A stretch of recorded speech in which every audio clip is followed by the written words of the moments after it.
আসসালামু আলাইকুম বন্ধুরা, সবাই কেমন আছেন? আজকে আপনাদেরকে দেখাবো আমাদের কোরবানির জন্য যে গরুটা কিনছিলাম ওই গরুটাকে।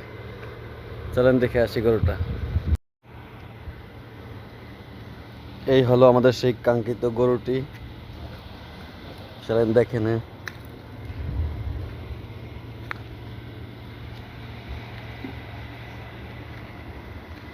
তো আমাদের কোরবানির জন্য যে গরুটা কিনছি গরুটা কেমন হয়েছে আপনারা অবশ্যই বলবেন, কমেন্টের মাধ্যমে অবশ্যই জানাবেন আমাদের গরুটা কেমন হয়েছে।